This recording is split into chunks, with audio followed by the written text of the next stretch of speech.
Hello, let's talk about compassion fatigue. For those of you who don't know me, my name is Denise White. I'm a licensed professional clinical counselor of over 20 years, turned 2 years ago a coach. And I want to talk with you about in therapy the burnout that leads to compassion fatigue that really can be debilitating. And I think as clinicians, we need to be aware that this really impacts our work with clients, our personal lives, our physical health. Just so much is involved with it. So let's get started. All right, this will be less than probably 10 minutes. Okay, so counselors, social workers, psychologists, teachers, anyone in the helping profession, it's widely known that they have the very highest level of burnout, compassion fatigue, and overall dissatisfaction with the career that they likely went into because they had such a heartfelt desire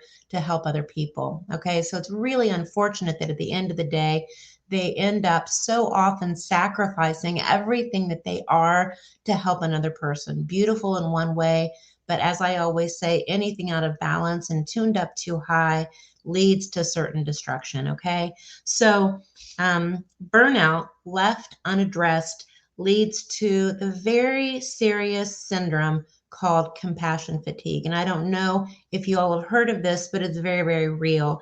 Now, in compassion fatigue, we clinicians experience exhaustion. We feel dissociated from people that we love. It impacts intimacy. There's a reduced ability to feel empathy because what's happened is you have listened and listened and listened to so much suffering that you literally don't have any more to give. And it has depleted you as you've given and given and given of yourself. Self-care has never been any more important than for a clinician who's continually, year after year, giving of themselves to others without replenishing all that they're giving. And it's almost next to impossible to do it, honestly. When you're seeing 6, 7, 8 clients a day, it's really, really tough to be able to replenish yourself when the next morning you often get up and do the same thing again, right? So, and then when you experience compassion fatigue involves experiencing dread around seeing certain clients because maybe they push buttons for you, maybe they just require more than you have left anymore. So it overall leads to just a very diminished sense of enjoyment in your career. Okay, so self-care, as I said, is fundamental for this crowd. Self-care is imperative. And so because the other piece is that all of that psychological stuff leads to physical illness. It leads to an increase in accidents, whether it be around your home, in the car. It leads to depression. It leads to anxiety. It leads to feeling cut off from people that you love because you've just entered into your own shell because the only safe place is to withdraw. Okay, so anyone can be affected, and it doesn't matter how far you are in the field or how long you've been working. It can happen to new clinicians, and it can happen to clinicians like me who've been doing it for 24 years. All right.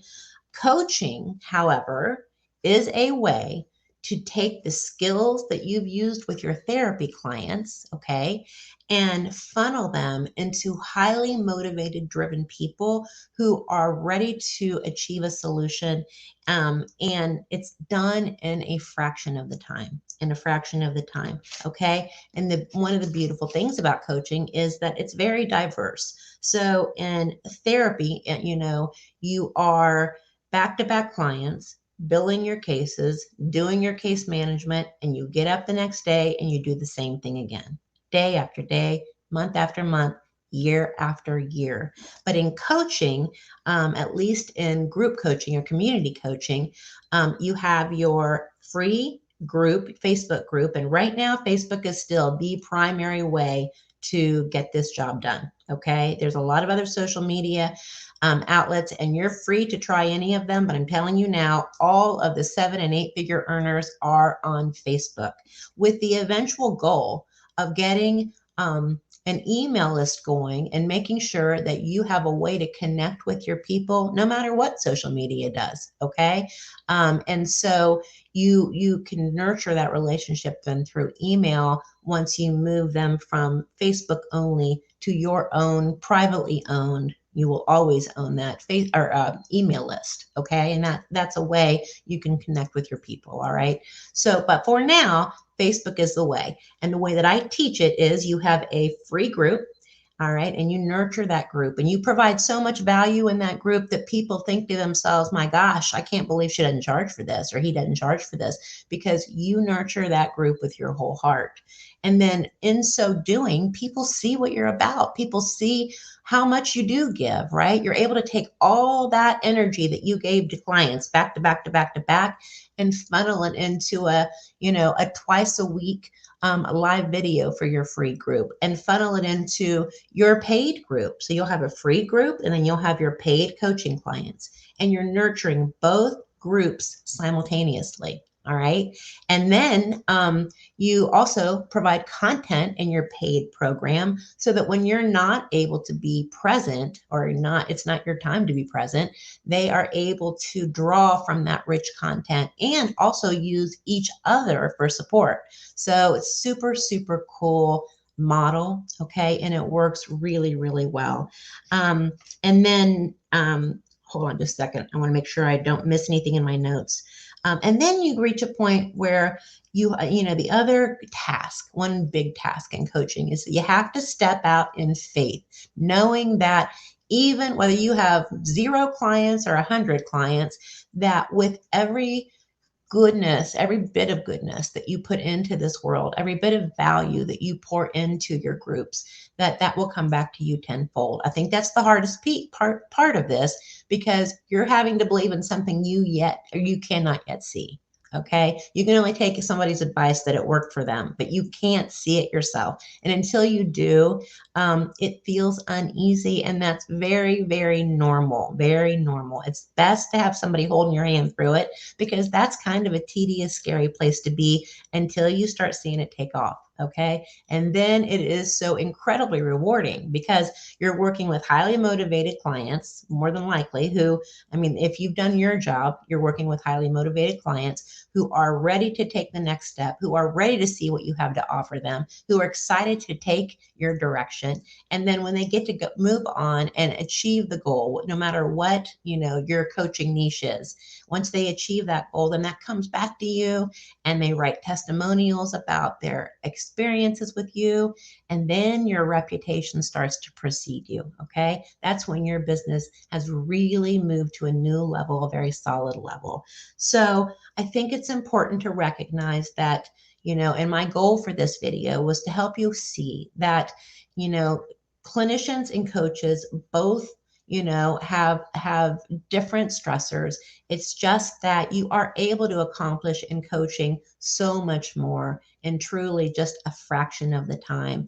And you're able to manage your time so that, with the freedom of not seeing back to back to back to back clients, you're able to manage your time so that you can pour your heart into your 2 groups, into your email list, and then, have the time that you need to take care of yourself, to feel fully alive and vibrant and ready to meet the challenges each day head on. Okay. So I hope you all have a great week. I will be in here all week long.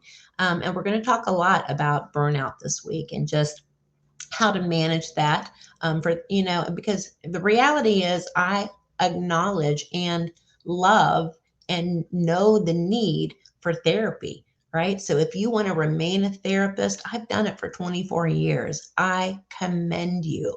But I'm just telling you, if you're at a point in your career where you think, I'm tired. I have given everything and I'm tired.